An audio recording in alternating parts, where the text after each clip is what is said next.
सबको हाथ जोड़कर नमस्ते। एक बात बताओ, सुनील ने जो आपको बताया कि आपको इसमें कोई समस्या नजर आ रही है कि अपने भविष्य जो है वो थोड़ा सा समस्या में ग्रसित है? सारी समस्या है। समस्या सीरियस है या फिर वैसे ही है, गंभीर है? अगर आपको ये समस्या गंभीर लगती है ना,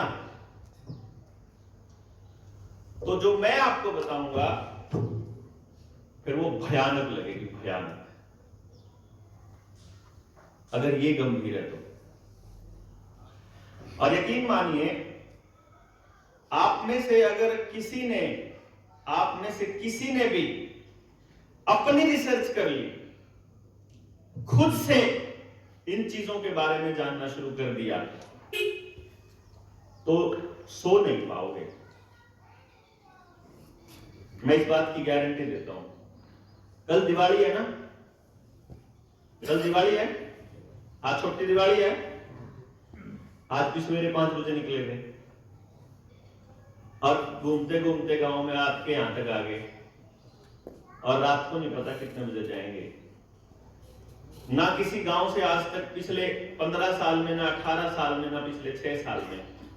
6 साल इसलिए लिया कि 6 साल में तो सब कुछ छोड़ दिया। मैं सरकारी मास्टर हुआ करता, सरकारी टीचर। 2012 में मैंने नौकरी छोड़ दी, इसलिए कि मेरे को समझ में आ गया कि सब कुछ बर्बाद होने वाला है, कोई फायदा नहीं है इन नौकरियों का, इन पैसों का, कहीं लेके नहीं जाने, ये मेरे बच्चे की जिंदगी बर्बाद होएगी। मैं अगर इसके लिए अच्छा समाज नहीं बना पाया तो मैं अपने आप को मतलब कोसता रहूंगा जिंदगी भर, और मरते टाइम अपने आप को माफ नहीं कर पाऊंगा। इसलिए अपने हिस्से का जितना प्रयास है वो तो करूं कम से कम। और वो क्योंकि सिस्टम में रह के नहीं कर पा रहा था, एक टीचर के तौर पर मैं चेंज नहीं कर पा रहा था, क्योंकि सिस्टम पढ़ाने ही नहीं देता, सिस्टम बदलने ही नहीं देता, सिस्टम को सीखने ही नहीं देता, तो मैंने नौकरी छोड़ दी। मेरी घरवाली भी, उसकी माँ भी सरकारी स्कूल में ही पढ़ाती थी, मैंने 1 साल बाद उसकी भी छुड़वा दी, दोनों ने छोड़ दिया। मैंने एक सिस्टम के ऊपर काम किया था कि मैं 3 साल की उम्र के बच्चे को यह बता सकता हूं कि इस बच्चे के पास कैसा टैलेंट है, ये कुदरत ने क्या काम करने के लिए पैदा किया है। आज जो माँ बाप की सबसे बड़ी समस्या है ना गांव की, माँ बाप को यही नहीं पता चलता कि हम अपने बच्चे के लिए क्या करें। ये बहुत बड़ी समस्या है कि कहां लेके जाएं। इस चक्कर में उसको महंगे से महंगे स्कूल में दाखिला दिलाने की कोशिश करता है। इस चक्कर में वो मतलब कुछ भी करने को तैयार है, लेकिन रास्ता कहीं नजर नहीं आ रहा। ना कोई गांव का सरपंच, ना कोई एमएलए, ना कोई एमपी, ना आपकी पार्टी का कोई ठेकेदार, ना आपके धर्म का ठेकेदार, ना आपकी जात का ठेकेदार, कोई इस पर बात नहीं करता। कोई मास्टर बात नहीं करता, ना सरकारी स्कूल का, ना प्राइवेट स्कूल का। और बच्चों की पूरी पीढ़ी नशे में बर्बाद होती जा रही है।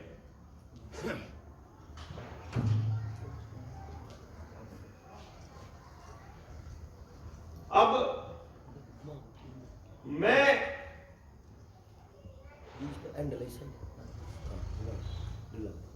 कैसे इस चीज को लोगों तक पहुंचाऊं, इस दुविधा में था। और लगा गांव के अंदर, मैंने जब अपनी घरवाली को बोला ना 2016 में कि मैं अब पढ़ाऊंगा नहीं,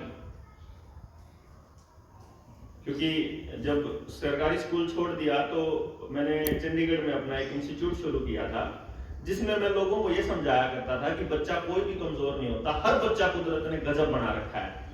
बस हमें यह देखना है कि वो किस चीज में गजब है। जैसे मुझे लोगों से बात करने में गजब हूं मैं, मतलब मुझे मजा आता है लोगों से बात करने में। मैंने जब 2 दिन नया आदमी ना मिला बात करना तो मेरा बुखार न हो जाए, तो मैं अपनी खाकर गामा फिर लग गया। समाज का भी इसमें फायदा और मेरी भी भड़क से निकल जाए, मेरा भी बुखार साथ ठीक रहे, मैं भी बीमार नहीं होता, खुश रहूं मैं भी। तो इसी प्रकार से जब मैंने इस मुद्दे पे काम करना शुरू किया, मैं ऐसा टीचर हुआ करता हूं जब इंस्टीट्यूट पे मैं था कि माँ बाप से मैं लिखवा के लिया करता कि इस बच्चे के दिमाग में से क्या निकालना है और इस बच्चे के दिमाग में क्या डालना है, लिख के दे दो, तुमने 2-3 महीने में सब बालक मिल जाएगा जिसका तुमने चाहिए। और 2016 में तो हमने एक ऐसा प्रोग्राम लॉन्च किया था जिसमें एक ऐसा प्रोग्राम लॉन्च किया था जिसमें हमने 20 स्कूलों से 20 बच्चे लिए, एक स्कूल से एक बच्चा, और वो ऐसा बच्चा जिसको उसके माँ बाप ये कहते हो, उसका स्कूल का सिस्टम ये कहता हो कि जो सब निकम्मा और निखत बच्चा है, हमने दो हम तैयार करके देवांगे। हमने 1 साल उनको तैयार किया। 18 बच्चों ने हमारे पास पूरा कोर्स किया था। 18 के 18 बच्चे जो अपने अपने स्कूलों के सबसे निकम्मे बच्चे होया करते, 1 साल के बाद पूरा कोर्स करने के बाद अपने अपने स्कूल के टॉपर बने। फिजिक्स केमिस्ट्री मैथ में 100 में तो 100 नंबर लेकर आए। ये हमारी पहली अचीवमेंट थी। फिर हमने समाज से पूछ लिया, भाई ईब जब सारे बालका के 100 में तो 100 नंबर आ जाए तो फिर कहां लेके जाओगे उन्हें? ईबान लग रहे आजकल ईब दवाओ ना उन्हें नौकरी, कोई रास्ता नहीं। आपके बच्चों के लिए कोई भी बात नहीं करता। मतलब आप अपने बच्चे की पढ़ाई के ऊपर दिन रात कोशिश कर रहे हो, उसको रोज घर आके समझाओ हो, उसके लिए जो आपसे बन पड़ रहा आप कर रहे हो, लेकिन रास्ता समझ में नहीं आ रहा किसी ने भी।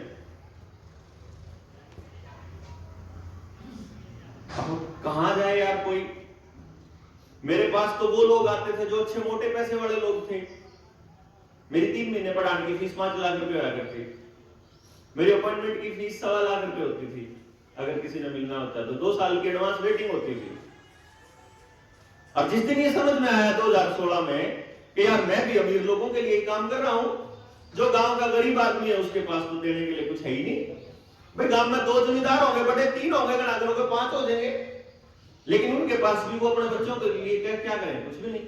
फिर मैं निकला, और चूंकि मुझे न्यू वर्ल्ड ऑर्डर समझ में आ गया था।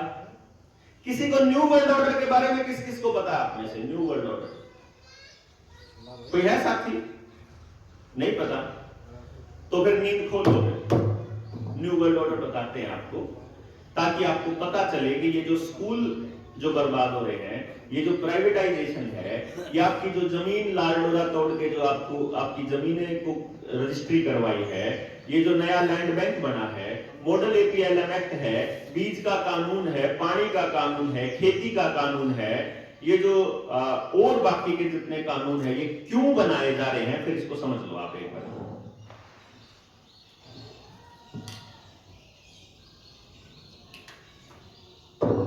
खेती के 3 कानून किस किस ने पढ़े आप में से? नहीं पढ़े किसी ने? आप में से कोई किसान आंदोलन में गया था? ये सुनील वाली बात अच्छी थी। सुनील ने ऐसा कह दिया कि भाई ये तो जाटों का आंदोलन था और सरदारों का, ऐसा प्रचारित कर दिया गया। क्योंकि मैं जहां तक समझ पाया हूं, देखो मैंने पूरी इस बात की समझ डालनी है, मैं जितना समझ पाया कि जो इंद्री का परली साइड का जो एरिया था, कंबोजों का एरिया, और जो इधर का राजपूतों का जो एरिया था, ये मैक्सिमम एरिया जो है वो नरेंद्र मोदी के फेवर में था, कि भाई ये बीजेपी के फेवर में था। और उन्होंने ये प्रचारित कर दिया बीजेपी के लोगों ने कि ये तो सिर्फ जाटों का और किसानों का, सरदारों का आंदोलन है। मुझे ऐसा लगा, जितना कि मैंने समझा। मैंने कहा यार ये तो कानून पढ़ने के बाद अगले को समझ में आ जाएगा, अगर कानून पढ़ लेगा तो। पर जब मैं किसान आंदोलन में गया तो आपको जान के हैरानी होगी, जो आंदोलन में थे उन्हें भी नहीं पढ़ रखे थे गणखराने, लेकिन उन्हें नहीं पता था कुछ न कुछ गड़बड़ है। फिर हमने समझाना शुरू किया। चलो एनी हाउ, अभी तो किसानों के वो कानून वापस ले लिए, लेकिन अगर वो 3 कानून पढ़ लोगे आप, उन 3 कानूनों में समाज के सारे तबकों को बर्बाद करने की पूरी योजना थी। जो कोटे से राशन ले रहा था उसकी भी, जो नौकरी पेशा कर रहा था उसकी भी, और जो खेती कर रहा था उसकी भी। अब वो वापस ले लिए, बाकी हो गया। अब हमने सोचा क्या ईब ठीक हो जाएगा भाई सारी चीज? और क्या ये काम सिर्फ बीजेपी कर रही है? पता लगे राजस्थान में कांग्रेस की सरकार है, वह भी करन लग रही। पता लगे इस टाइम पंजाब में आम आदमी पार्टी की सरकार है, वह भी करन लग रही।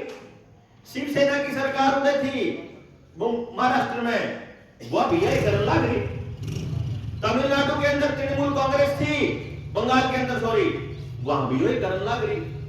सारे जने यह करन लग रहे, तो फिर ये केस होगा भाई। क्या ये पार्टियों का खेल है? क्या ये सत्ताओं का खेल है? ऐसा लगने लगा लोगों को कि ये तो ना पार्टी विरोधी लोग हैं। लेकिन जब गहराई में गए तो असलियत में पता चला कि सारी पार्टियों को कंट्रोल कहां से किया जाता है, वो ऑर्गेनाइजेशन ही सारे के सारे खेल की जड़ है। अब मैं उस ऑर्गेनाइजेशन को मोटे मोटे तौर पे आपको बता देता हूं। यूनाइटेड नेशंस का नाम आपने सुना होगा। यूनाइटेड नेशंस, संयुक्त राष्ट्र जिसको कहते हैं। वर्ल्ड बैंक का नाम सुना होगा और WHO का नाम सबने सुना होगा। ये नाम सबने सुने होंगे। क्या आपको मालूम है कि जो आपके गांव में स्कूल बने हैं, उन स्कूलों में जो SSA का पैसा आया हुआ है, SSA का तो नाम सुना ही होगा सबने लगभग। सर्व शिक्षा अभियान लिखा होता है बड़ा बड़ा, सर्व शिक्षा अभियान। सर्व शिक्षा अभियान का मैक्सिमम पैसा वर्ल्ड बैंक से आया है। वर्ल्ड बैंक के पास पैसा कहां से आता है भाई? क्या आपने कभी सोचा है?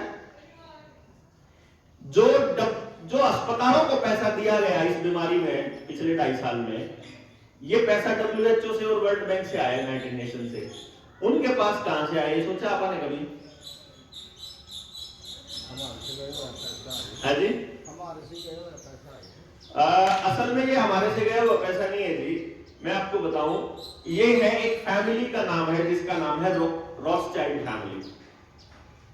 जिसने भी रवि कोहाड़ की किताब पढ़ी होगी, बैंकों का माया जाल, उसको मालूम होगा कि पूरी दुनिया के पैसे को एक ही परिवार संभालता है, रॉथस्चाइल्ड फैमिली, रॉथस्चाइल्ड परिवार।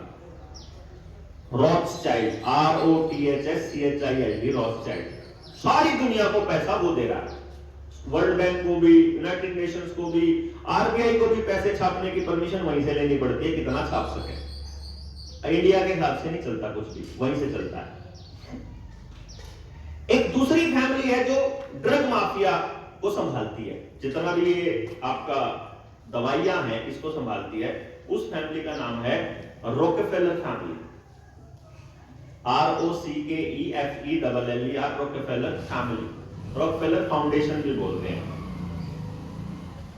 ये नाम मैं इसलिए बोल रहा हूं कि मेरा YouTube का जो चैनल है नीडर इंडिया है, NIDER, नीडर इंडिया।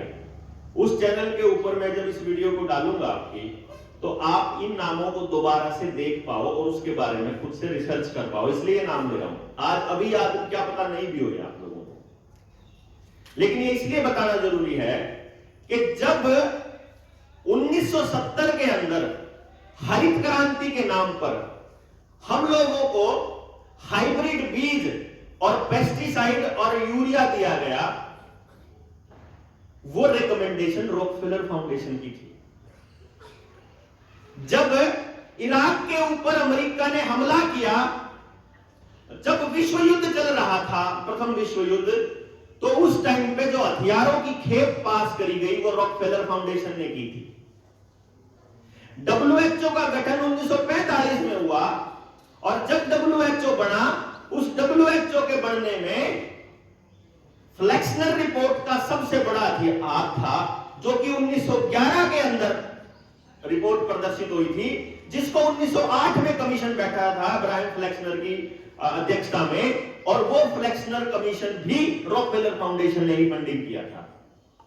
वही रॉकफेलर फाउंडेशन है जिसके तेल के कुओं के ऊपर कब्जा है पूरी दुनिया के। वही रॉकफेलर फाउंडेशन है जिसने तेल के बाद, जो तेल शोधन के बाद जो केमिकल बचते हैं जिनसे पेस्टिसाइड और यूरिया बनता है, वो भी यूरिया की जो सबसे बड़ी कंपनियां हैं वही रॉकफेलर फाउंडेशन है। जितना ये आपके यहाँ राउंड अप और पाउंड अप, जितनी है बड़ी बड़ी मॉन्टेंसोवेयर, ये सारी कंपनियां, ये रॉकफेलर फाउंडेशन उनका मालिक है। जितनी भी दवा कंपनियां हैं, सिप्ला हो, मैनकाइंड हो, रेनबैक्सी हो, RSL हो, ये SRL हो, आपके ये जितनी भी और कंपनीज हैं, जितनी टॉप मोस्ट कंपनीज हैं ड्रग माफिया की, इन सब के अंदर भी रॉकफेलर फाउंडेशन का मालिकाना हक है। कमाल की बात है कि आपकी जिंदगी के हर हिस्से में जहां जहां घुसा हुआ रॉकफेलर फाउंडेशन है। और तीसरे नंबर पर आता है बिल गेट्स। ये वहां से तारे जुड़ेंगी। अगर कोई आदमी मेरे को ये कह देता है कि यार इतनी बड़ी ताकतों का नाम लेगा गांव में आके, नहीं भाई, मैं इसलिए ले हूं कि जब गांव आ जाता है वह बात बताई ना जो होली, या वह बात बताई जिसके ऊपर मतलब आप कोई पॉलिटिकल मूवमेंट ठा ला या कोई अपना मुद्दा बना के अपना स्वार्थ सिद्धि कर ला, तो वो तो हो जाएगा गांव वालों के साथ धोखा। मैं बता रहा हूं आपको वो बात जो ना तो कोई भी व्यक्ति बताएगा, क्योंकि रिस्क नहीं उठाएगा, खाम खाई इसी बात बताने का रिस्क नहीं उठाओगा जो कि थोड़ी सतर से ऊपर हो, क्योंकि आदमी ने सोचा गांव वाले आदमी समझते को नहीं बात है। मैं वो रिस्क इसलिए उठा रहा हूं कि हमारे बड़े बुजुर्ग ये कहा करते थे कि यदि आपको अपनी छत के ऊपर कुछ रिपेयरिंग का काम करना है कि बारिश आएगी भविष्य में, तो वो बारिश के आने से पहले ही उसको रिपेयर करना पड़ता है। मैं आपको ये बातें इसलिए बता रहा हूं कि यदि आप आने वाली पीढ़ी को बचाना चाहते हो तो आपको पूरी समस्या का पता होना चाहिए, तब आप समाधान कर दोगे। नहीं तो एक मुद्दा उठाओगे, एक सरकार को उखाड़ के फेंकोगे, दूसरी आ जाएगी, वो भी यही काम करेगी, क्योंकि आपने सत्ता उनके हाथ में दे दी, अपने हाथ में नहीं रखी। मेरा यह मानना है कि सत्ता गांव के हाथ में रहनी चाहिए, ताकत गांव के हाथ में रहनी चाहिए कि अगर अंगत गांव के अंदर कुछ भी निर्णय लेना है तो अंगत गांव निर्णय लेगा।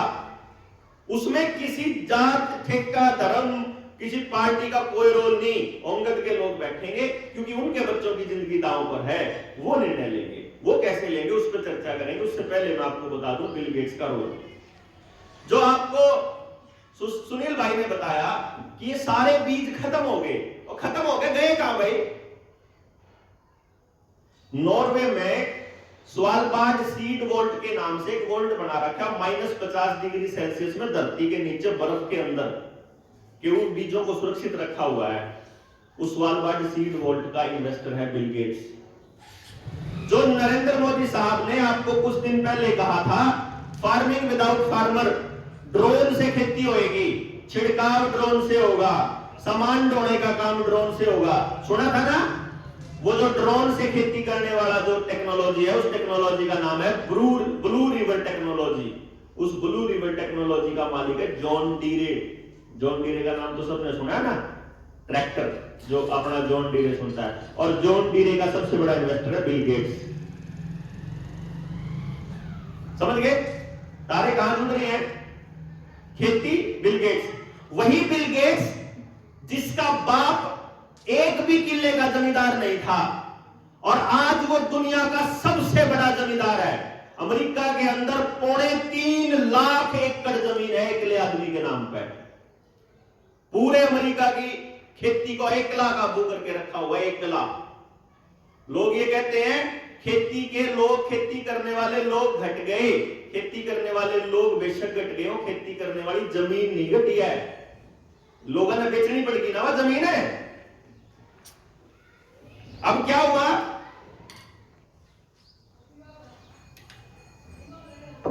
जो ये 2.5 साल बीमारी चली, चाइना में आज भी लॉकडाउन है इस बीमारी के नाम पर। अभी अभी नया शिकूफा छोड़ा है सरकार ने, और एक नया वेरिएंट आ गया, बड़ा खतरनाक है। उसमें 80% लोगों की मृत्यु निश्चित है। वो 80% कौन है? वो 80% वो है जिन्हें 2 लगवा रखे हैं, जिन्हें 2 और 3 लगवा रखे हुए जाएंगे। उनकी स्पीड बढ़ेगी अब, क्योंकि अभी ये रेडिएशन टावर लगा दिए ना नए, जिनको 5G बोलते हैं, है ना? ये टावर लगे। अब जब ये एक्टिवेट होंगे ना, तो जिनके बॉडी में वो केमिकल गया हुआ है वो रिएक्ट करेगा, वो धड़ाधड़ सड़क के ऊपर गिरने शुरू होंगे और सरकार बताएगी कि नया वेरिएंट आ गया।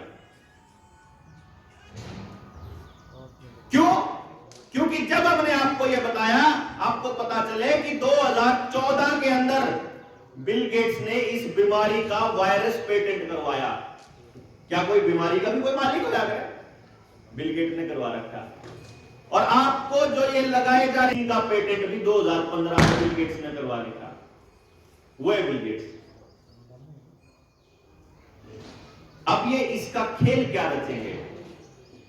5G चालू हो जाएगा, आर्टिफिशियल इंटेलिजेंस आएगा, आपके ऊपर सीसीटीवी कैमरों की मदद से पूरी निगरानी रखी जाएगी, और उसके बाद आपके चालान हैं। जैसे लॉकडाउन घोषित कर दिया सरकार ने, आप सड़क पर निकले, सीसीटीवी कैमरे ने आपको पकड़ लिया, चालान करा पहुंचेगा, क्योंकि आपका चेहरा आपके आधार कार्ड से उन्होंने पहले से ही फेशियल रिकॉग्निशन के अनुसार जोड़ा हुआ है। आपकी जो गाड़ी की नंबर प्लेट है, ये स्पेशल नंबर प्लेट दी गई थी, हाई सिक्योरिटी नंबर प्लेट नहीं है ये।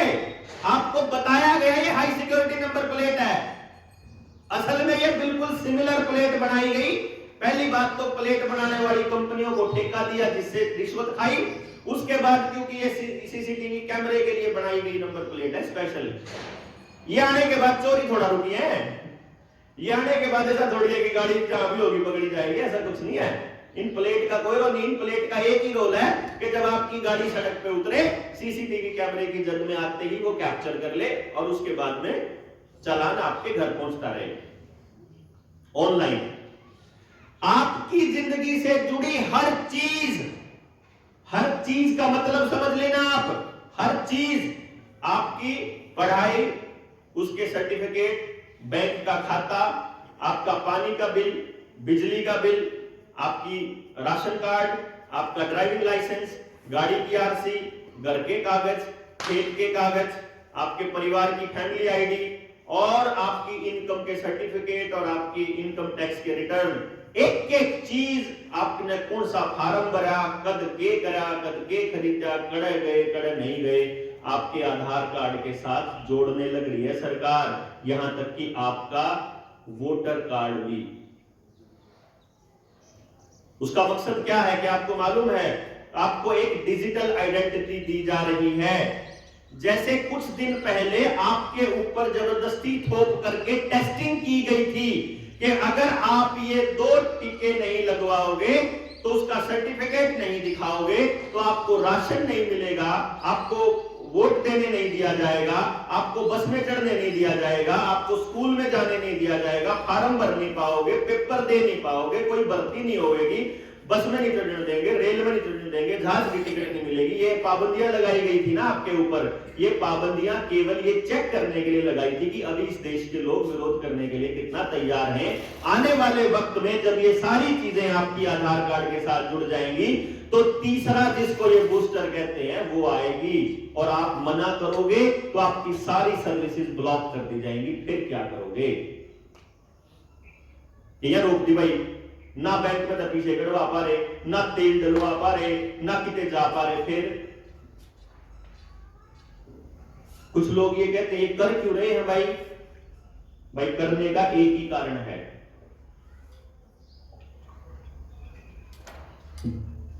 डाल दिए। ये कहते हैं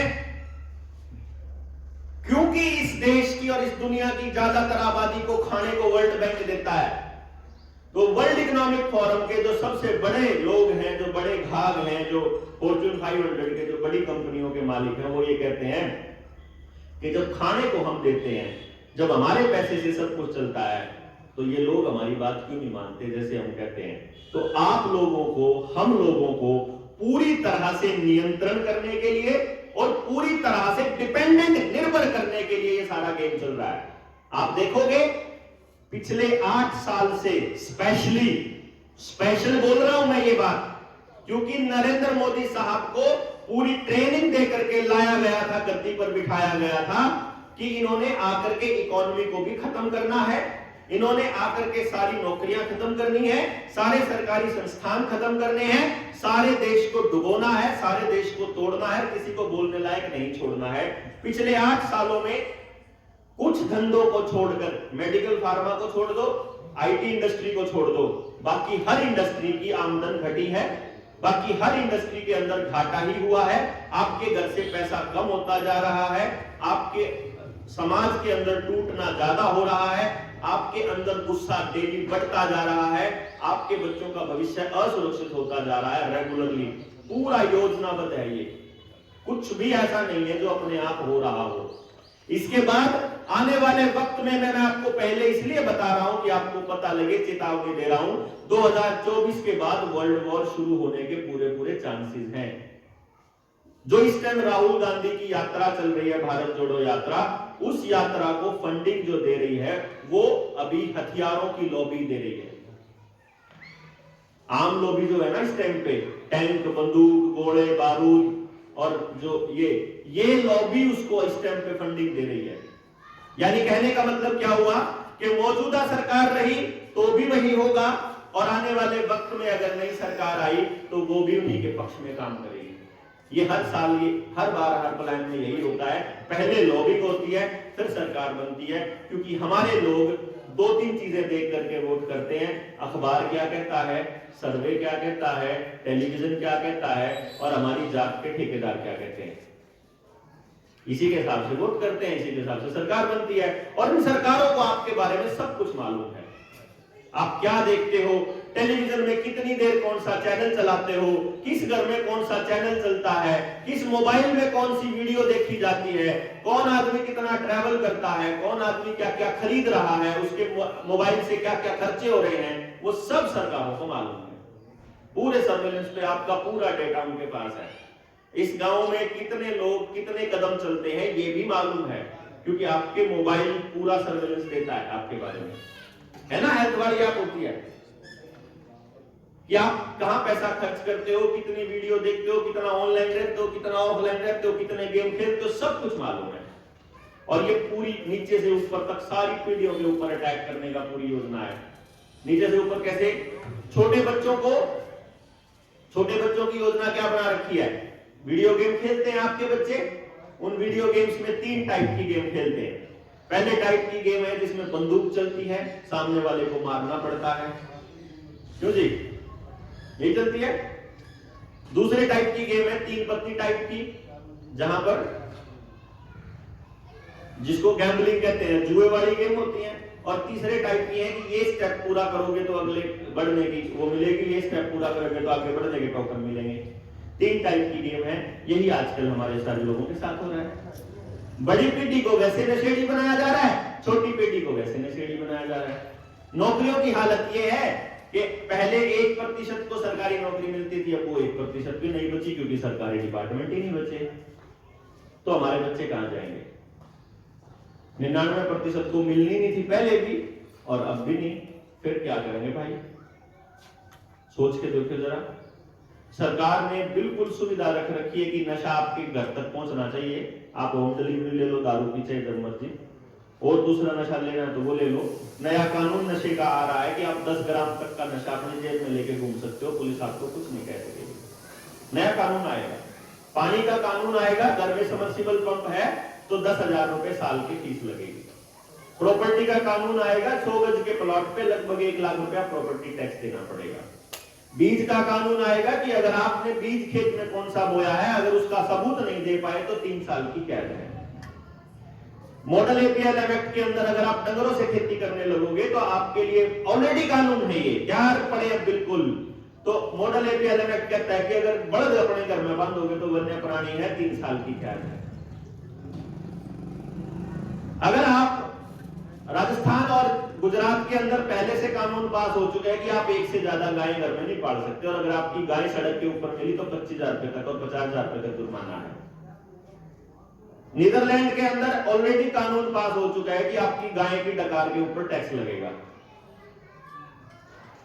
समझ सकते हैं आप, लकड़ी को से जलाने के ऊपर बकायदा टैक्स लगेगा, आपके जला ही नहीं पाओगे, सजा होगी। पराली का 1 करोड़ रुपए जुर्माना, ये इसका एग्जाम्पल था। मतलब पहले टेस्टिंग करके देख रहे थे कि लोग कितना विरोध करेंगे। और गैस की पाइपलाइन आपके घरों में आएगी, सिलेंडर छोटे कर देंगे, आप रोज रोज सिलेंडर खत्म हो जाएंगे तो सिलेंडर रोज रोज छांटते बजाय आपने कहोगे चलो ठीक है यार सिलेंडर क्या लगा दे। और वो अडानी की गैस है, ध्यान रखिएगा, अडानी कंपनी की। और वो जो आपके घर में पाइपलाइन बिछेगी, पहले सस्ती देंगे और बाद में महंगी करेंगे। ऑलरेडी गुजरात में ये मॉडल अप्लाई कर चुके हैं, और वो गैस का कनेक्शन भी आधार कार्ड के साथ है। पानी की नई पाइपलाइन बिछा रहे हैं, वो कनेक्शन भी आधार के साथ है। बिजली के नए मीटर लगा रहे हैं, वो कनेक्शन भी आधार के साथ है। आधार के साथ का मतलब है पहले अगर मीटर आपको काटना पड़ता था, अगर आपने डायरेक्ट चला रखी है या पहले आपने बिल नहीं भरा, तो मीटर कनेक्शन काटने के लिए बिजली विभाग को आपके गांव में आना पड़ता था। लेकिन यदि आपने नया चिप वाला मीटर लगाया है तो बिजली विभाग को यहां नहीं आना, कंप्यूटर से वही बटन दबाया, फलाने का कनेक्शन कट, प्रीपेड कनेक्शन आएगा। कुंजपुरा में ऑलरेडी ये चल रहा है, यानी पानी इनके हाथ। अच्छा, उस पर से अगर आपकी जो सामूहिक जमीन है, लाल डोरा तोड़ के आपकी खेती की, आपकी जो शाबलात की जमीन है, जंगल की जमीन है, स्कूल की जमीन है, अस्पताल की जमीन है, पावर हाउस की जमीन है, और जितनी भी और जमीनें हैं वो जमीनों को वो अपने नाम कर चुकी है सरकार। जहां सरकार की फेवर वाले सरपंच थे, मैं तो फटाक फटाक करवा के सरकार के आगे नंबर बनाने के चक्कर में गांव में बेच के पूरे रहे, और जहां जहां सरकार के विरोध वाले थे उनको सस्पेंड करके करवाया। और जो बाकी बच रहे थे वो 3 साल से इलेक्शन नहीं होने दिया था ना, वो जो एडमिनिस्ट्रेटर था उसका काम ही वही था कि वो जमीन बिकवा के अपने नाम करवाओ पहले सरकार। अब सामूहिक जमीन सरकार के पास है, व्यक्तिगत जमीन सारी लोन ले रखी है, घर में लाल डोरा तोड़कर रजिस्ट्री कर रखी है, उसके ऊपर भी लोन देने के रोज फोन आने लग रहे हैं, उधर से आमदनी बिल्कुल खत्म कर रखी है। जब आप लोन नहीं भर पाओगे तो ये सारी जमीन नीलाम होगी कि नहीं होगी, बताइए जरा। और जिसके हाथ में रोटी वही आपको कंट्रोल करेगा, वैसे कि आप गुलाम चौकोए हो। अब लोन कितने लोग चुका पाएंगे इस खेल को समझिएगा। इसको समझने के लिए आपको नोट छपने की प्रक्रिया समझनी पड़ेगी और लोन बांटने की। मान लो मैंने 100 करोड़ रुपए छाप दिए, मैं आरबीआई हूं, मैंने 100 करोड़ रुपया छाप के आपको लोन दे दिया और 10% का ब्याज लेना है। साल भर के बाद मुझे कितने पैसे मिलने चाहिए? 110 करोड़, क्यों जी? लेकिन असल में मैं क्या करता हूं, जब मैंने 100 करोड़ रुपया दिया, आपने पहले महीने किस्त दी, मैंने वो भी लोन पर चढ़ा दिया, फिर उनने पहली किस्त दी, मैंने वो भी लोन पर चढ़ा दिया, मैं ब्याज को ही मूलधन में बनाता रहता हूं। ऐसे ही होता है ना जी पैसा जो होता है। अच्छा मैंने यूं बताओ, जब मार्केट में सिर्फ 100 करोड़ के नोट हैं, ब्याज में जब 110 करोड़ बढ़ जाएंगे, वह 10 करोड़ के नोट भी है क्या मार्केट में? बताइए, 10 करोड़ के नोट भी छापे हैं किसी ने? नोट तो असलियत में 100 करोड़ है, नोट ही नहीं है अगले 10 करोड़ तो, मैं तो कागज में बंधे होंगे। नहीं समझे भाई? ब्याज जो है वो हवा में चढ़ता है, ब्याज असलियत में होता नहीं है। हमारे पुरखे ब्याज देना और ब्याज लेना दोनों को पाप माना करते थे, तो ब्याज असलियत में होता नहीं। एक टाइम ऐसा आएगा, अगर सारे जने अपना लोन चुकता करने लगे तो वो पैसा खत्म होकर के बहुत बड़ी पॉपुलेशन, जितने परसेंट नोट नहीं होंगे उतनी बड़ी पॉपुलेशन के पास पैसा बचेगा ही नहीं। समझ रहे हैं आप? अभी धीरे धीरे जब बड़ी कंपनियों के लोन माफ हो रहे हैं और बड़ी कंपनियों को लोन मिल रहे हैं, तो आपने देखा होगा आपका पैसा आपके घरों से खींच करके बैंकों में जा रहा है। एक भी आदमी यहां ऐसा नहीं मिलेगा, मुझे पूरी गारंटी है, जिसका पैसा बच रहा हो, बहुत ज्यादा घट रहा है रोज की रोज। जब तक कि हम कोई गलत काम ना कर रहे हैं, ईमानदारी से काम कर रहे होंगे, तो आपका पैसा घट रहा है। वो पैसा कहां जा रहा है?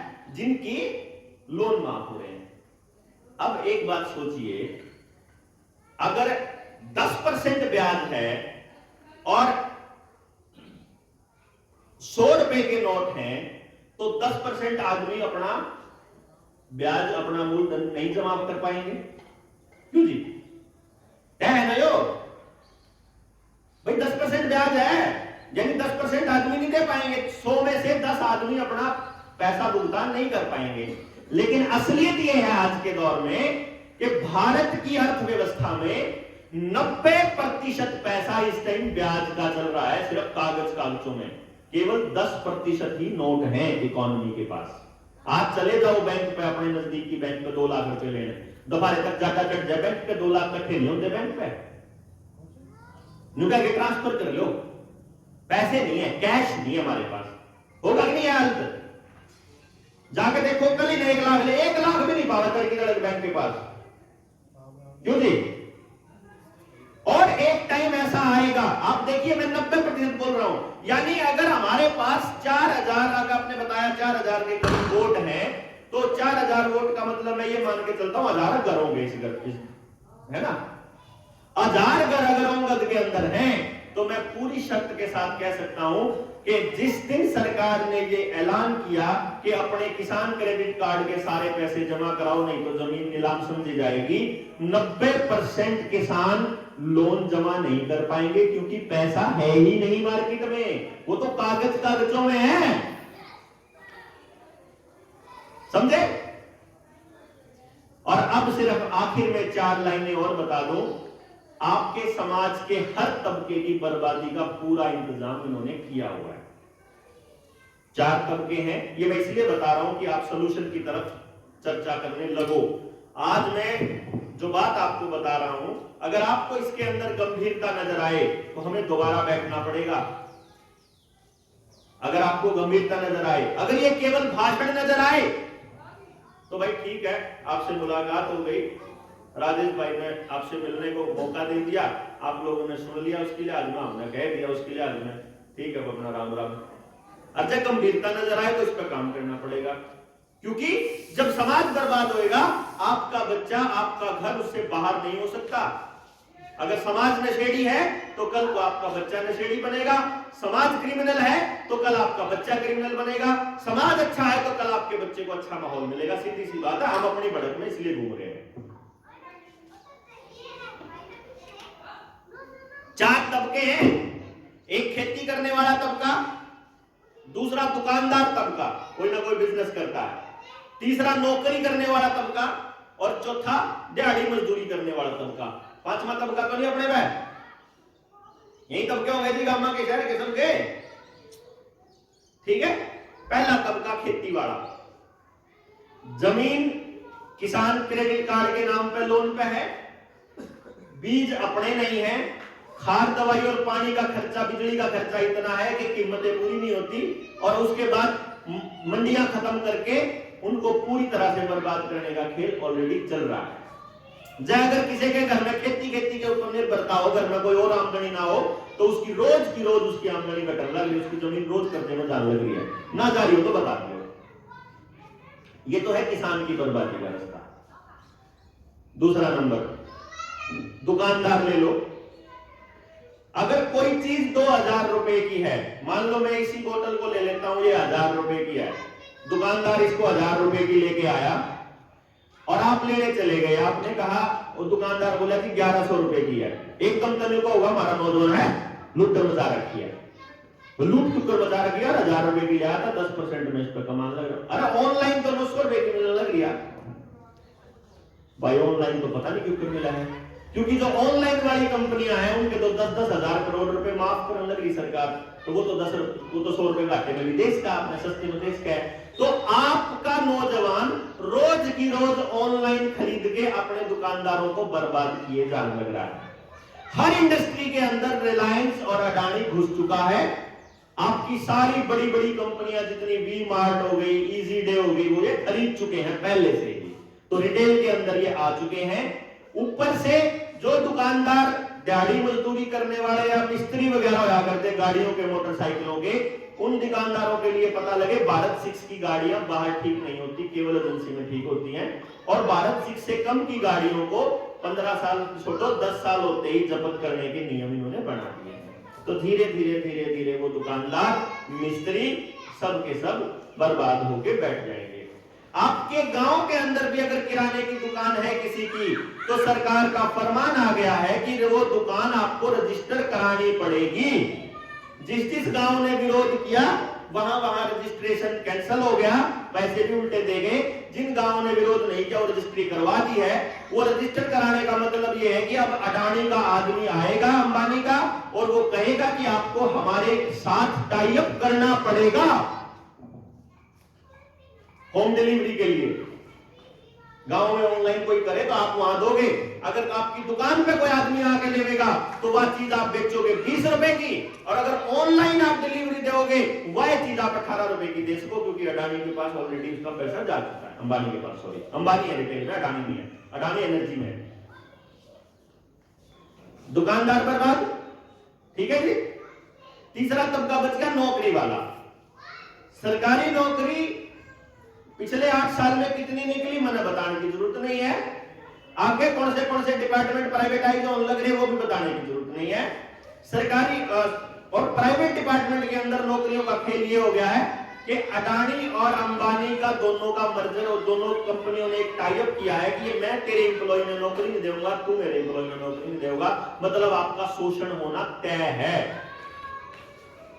समझ गई?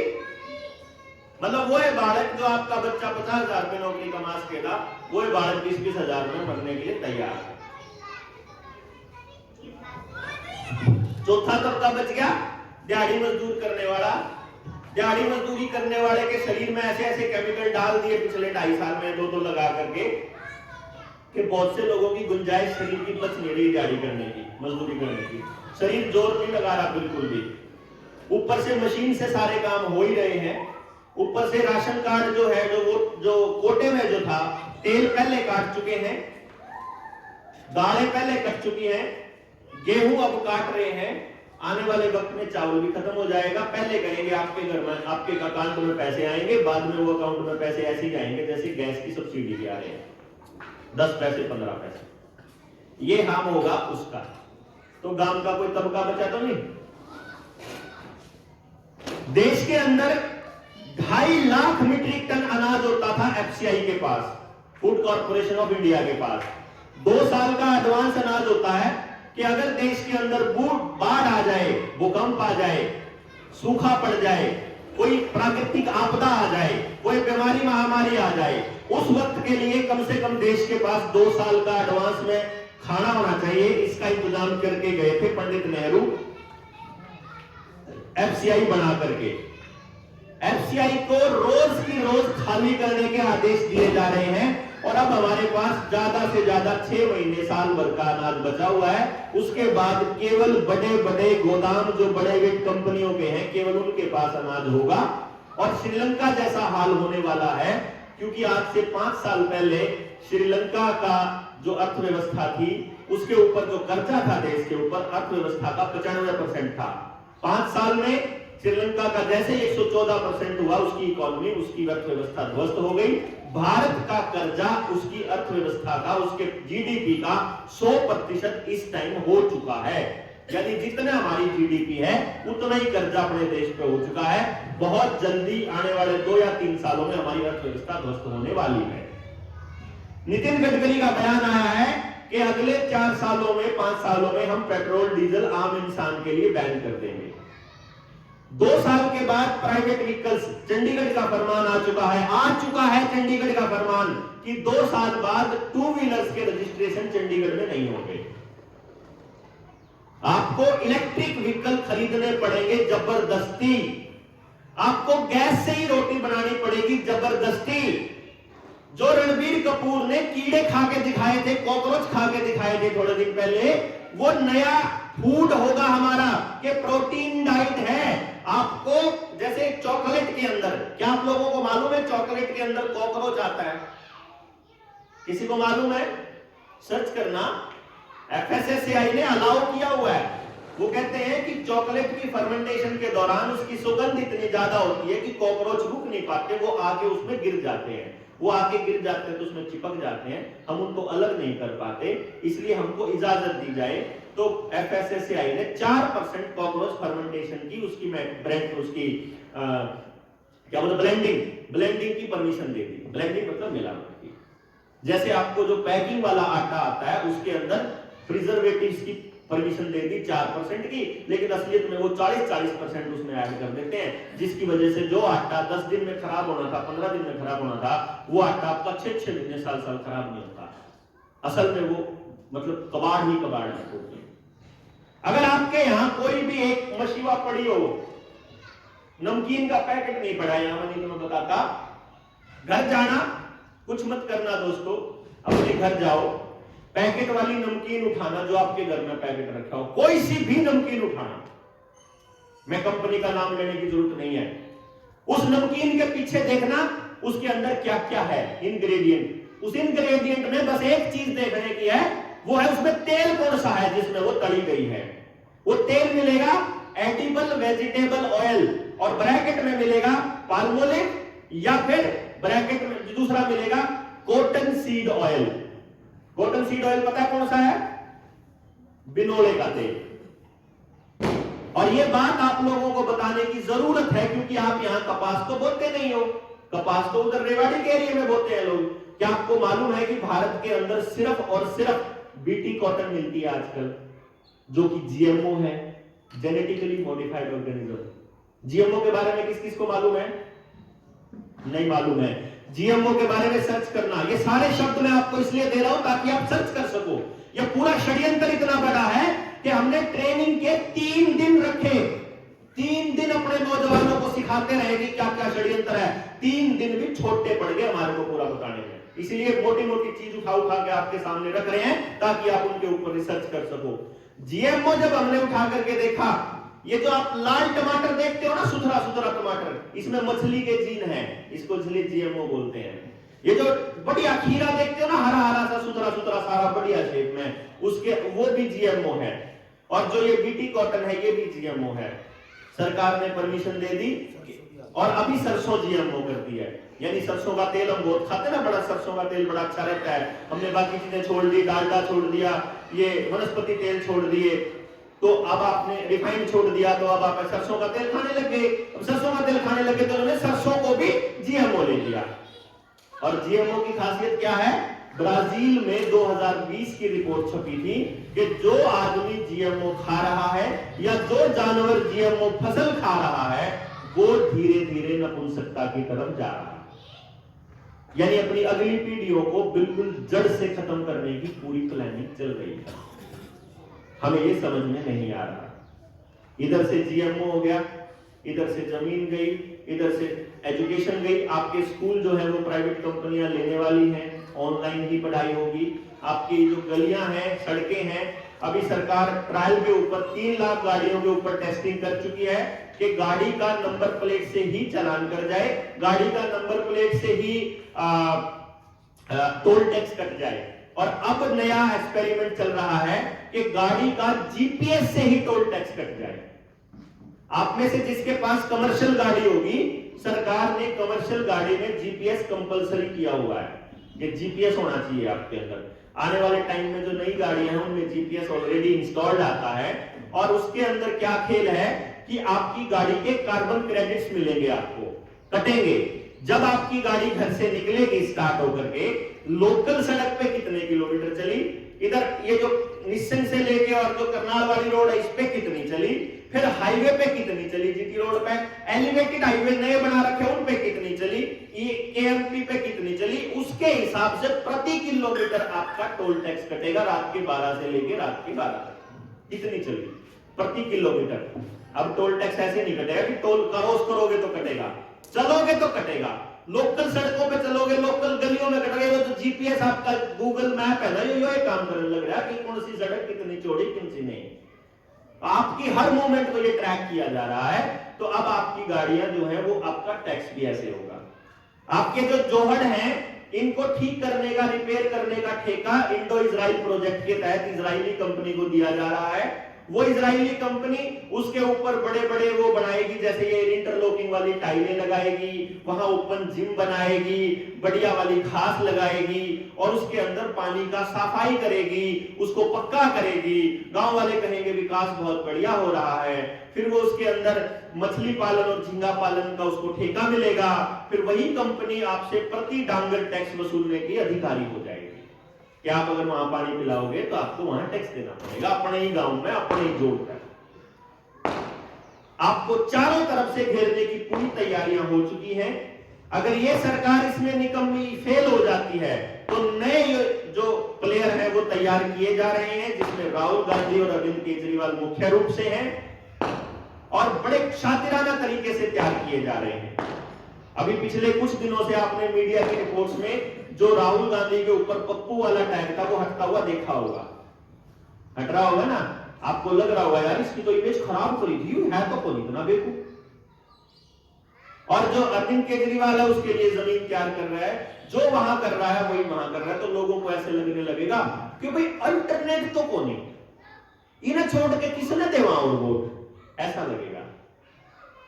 लेकिन आपको जानकर ये बात सच्चाई है जो मैं आपको बता रहा हूं, आपकी वोट किसी प्रधानमंत्री या मुख्यमंत्री को नहीं चुनती है। ये बात याद रखिए। आपकी वोट चुनती है आपका यहाँ का रिप्रेजेंटेटिव, आपका विधायक या आपका सांसद। अगर वो आपके बीच का नहीं है, अगर वो आपकी समस्याओं पर बात नहीं करता है, अगर वो आपके समाधान पर बात नहीं करता है, तो वो आपका दुश्मन है। ये समझ लेना। गांव को यदि अपनी समस्याएं पता होंगी तो कल को वो उनके समाधानों पर चर्चा कर सकता है। अगर गांव को समस्याएं ही नहीं पता होंगी तो समाधानों पर चर्चा भी नहीं होगी। एक बात हमेशा याद रखनी होगी आप लोगों को, ये बात आज भी उतनी ही सत्य है जो आज से 15 साल बाद और 50 साल बाद होगी। गांव आपका है, बच्चे आपके हैं, समस्या आपकी है, समाधान आप ही कर सकते हो, बाहर का कोई आदमी इसका समाधान नहीं कर पाएगा। हमारे पास ऐसे लोग हैं संपर्क में जो शिक्षा के ऊपर भी काम कर सकते हैं, जो खेती के ऊपर भी काम कर सकते हैं, जो आपको ये भी समझा सकते हैं कि आपको किस मुद्दे पर कैसे चर्चाएं करनी पड़ेंगी, संवाद चालू करने पड़ेंगे। गांव में 5-4 ठेकेदार होते हैं हर पार्टी के, उन ठेकेदारों को अगर इग्नोर कर दिया जाए तो ज्यादातर लोग ईमानदार हैं, ज्यादातर लोग अच्छे हैं, वो अपने बच्चों की भलाई चाहते हैं। बस हमारा आपके बीच आने का मकसद ये है कि उन शरीफ और ईमानदार लोगों को ये बता सके कि आपकी चुप्पी की वजह से ये समाज बर्बाद हुआ है। तो आप लोगों को बोलना शुरू करना पड़ेगा, क्योंकि बोलने का काम सिर्फ अभी तक लुच्चे गुंडे और बदमाश आदमी ही कर रहे हैं। तो आप लोग जो अच्छे लोग हैं समाज के, जो गांव के अच्छे लोग हैं, उनको अपने घर से निकलना पड़ेगा। वो आए, बैठ के जैसे यहां पर आज संवाद किया है वैसे ही संवाद करें, चर्चा करें, एक लिस्ट तैयार करें कि आपके बच्चे अपनी आजादी से जिएंगे या जैसे सरकारें कहेंगी वैसे जिएंगे। जब आपके पास अपने गांव की जमीन मौजूद है, जब आपके पास अपना पानी मौजूद है, जब आपके पास अपने स्कूल मौजूद है, तो हमें किसी और की तरफ देखना क्यों पड़ रहा है अपने बच्चों के भविष्य के लिए? बहुत पोषण है इस मिट्टी के अंदर। अगर इस मिट्टी को ये गांव नहीं पाल सकता ना आपके बच्चे को, यकीन मानिए करनाल भी नहीं पाल पाएगा, फिर चंडीगढ़ भी नहीं पाल पाएगा, फिर दिल्ली भी थक जाएगा और फिर आपको विदेश भेजना पड़ेगा। जब आपकी मिट्टी ही उसको नहीं पाल पाई तो विदेश ने क्या ठेका ले रखा भाई सारे बड़ा है? जहां पैदा हुआ अगर वहां की मिट्टी नहीं उसको पाल पाएगी तो बाहर की मिट्टी कैसे पाल देगी? उसके लिए अपने बच्चे इंपॉर्टेंट है कि आपके बच्चे इंपॉर्टेंट है? वो तो जब तक जगह मिलेगी वो बुलाते रहेंगे, जब तक उनको मजदूर चाहिए बुलाते रहेंगे, जब मजदूरों की संख्या पूरी हो जाएगी तो बुलाना बंद कर देंगे। ये बहुत सीधी सी बात है इसके अंदर, इसमें बहुत ज्यादा दूर जाने की जरूरत नहीं है। आपको अपना जल, जंगल, जमीन और जानवर, ये 4 ज याद रखने हैं आपको। जल, जंगल, जमीन और जानवर, ये आपकी अपनी होनी चाहिए, बस इनके ऊपर आपका हक होना चाहिए। अगर ये हक आपसे छीन लिया गया तो आपकी बर्बादी ज्यादा दूर नहीं है। इसको बचाने की लड़ाई है जनता सरकार मोर्चा की।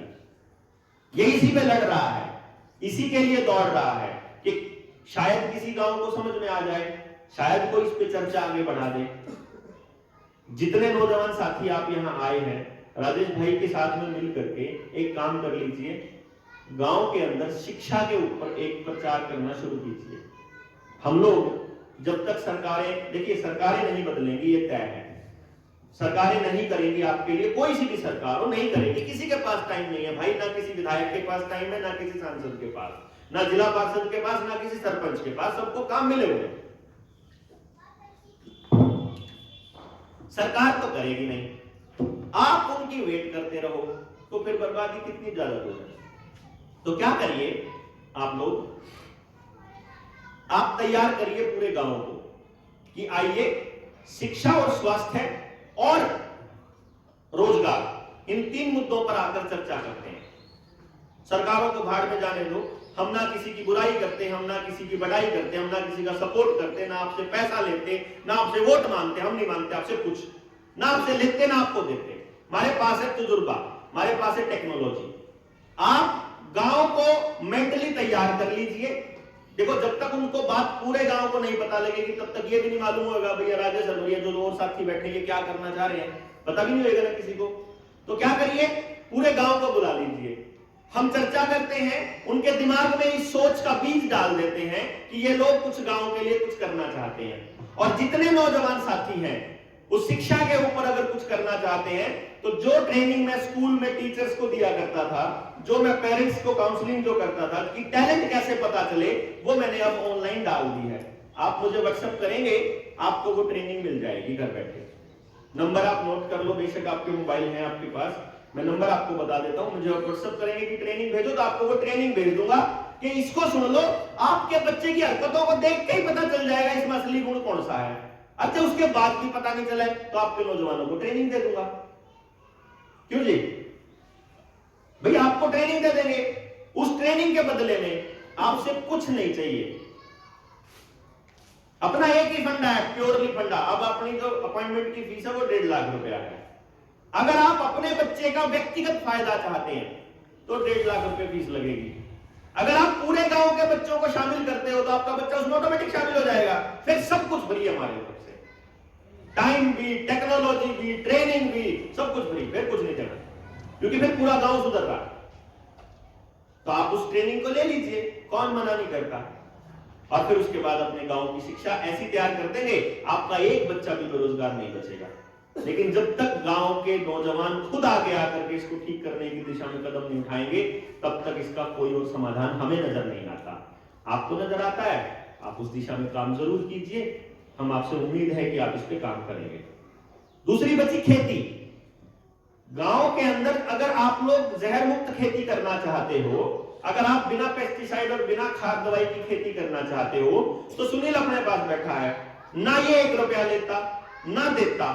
इसके बदले में आप गांव वाले जो किसान हैं, खेती करने के लिए आप आगे आओ, आप उस खेती को अपनाओ, आपका खर्चा भी नहीं होगा और पूरी पैदावार होगी, इसकी गारंटी ये देता है। ना देवो तो इसने पकड़ा नहीं आपा, जब पूरी पैदावार ना हो तो। फिर गांव में हेल्थ के ऊपर जो काम करना है, उसके ऊपर शिविर लगाने हैं, तो शिविर के लिए अपने पास ये हमारे आनंद भाई बैठे हुए हैं, ये हेल्थ के एक्सपर्ट हैं। पुणे में अपना पूरा पूरा पूरा पूरा हेल्थ सिस्टम इनका वहां काम करता है पूरे स्वास्थ्य लाभ के लिए। अपने पास सुशील भाई हैं, आयुर्वेद के ऊपर काम करते हैं लंबे समय से। हमारे और वैद्य जी हैं कितने सारे, जो आपको ऋतुचर्या, दिनचर्या और किस हिसाब से आपको क्या खान पान करना है, रसोई में क्या चीजें, जो केवल खान पान बदल के ही हम अपनी बीमारियों से पीछा छुड़ा लेते हैं, उससे काम चल जाएगा। इन पे तो बड़ी पैसा लगता है। ये तो चर्चा की बातें हैं ना। खाम खाई बैठ के मोबाइल पे लगे रहने से पीछा छोड़ दोगे। अगर थोड़े नौजवान बच्चों को घर से निकाल लाओगे, अगर बैठ के चर्चा कर लेंगे, तो शायद कुछ ऐसी चीज निकल जाए कि जो भविष्य में अपने बच्चों को बचाने की दिशा में काम कर सके। और यदि हमने कुछ नहीं किया तो भाई एक चीज समझ लीजिएगा, अगर ऊपर चढ़ना है तो जोर भी लगेगा, स्पीड भी कम होएगी, गुरुत्वाकर्षण नीचे खींचेगा, शायद देर भी लगेगी। लेकिन अगर ऊपर से नीचे आना है ना, तो कुछ नहीं करना, छोड़ दो, बस ऐसे करके छोड़ दो, नीचे अपने आप आ जाएगा। समाज का नीचे आने का कारण, समाज की बर्बादी का कारण यही है कि समाज के लोगों ने समाज को छोड़ दिया। वो ये कहते हैं हमने के ठेका ले रखा, और अच्छे लोग चुप हो गए हैं। उस चुप्पी को तोड़ना जनता सरकार मोर्चा का काम है। यही हमारा मिशन भी है, यही हमारा ध्येय भी है, यही आपके बीच में आने का हमारा मकसद भी है। अगर आपको ये लगता है कि हम लोग ठीक दिशा में हैं, तो हमारा हौसला बढ़ाइए, हमारा साथ दीजिए, साथ आइए और अपने गांव को बचाइए। आपको हमारे लिए कुछ नहीं करना, आपको हमें कुछ नहीं देना, आपको अपना ही गांव बचाना है, आपको अपने लिए ही काम करना है। और हम ऐसा काम करेंगे, इस उम्मीद में मैं आज की बात यही खत्म करता हूं और ये उम्मीद करता हूं कि ये आज शुरुआत करी है और आखिर में हम इस लेवल तक लेके जाएंगे कि गांव के उन बच्चों के लिए एक ऐसा समाज निर्माण तय कर सके कि हम हो या ना हो, समाज हमारे बच्चों को संभाल सके। इन्हीं सब बातों के साथ अपनी बात खत्म करता हूं। कोई गलत बात निकली है उसके लिए माफी। जय हिंद, जय भारत।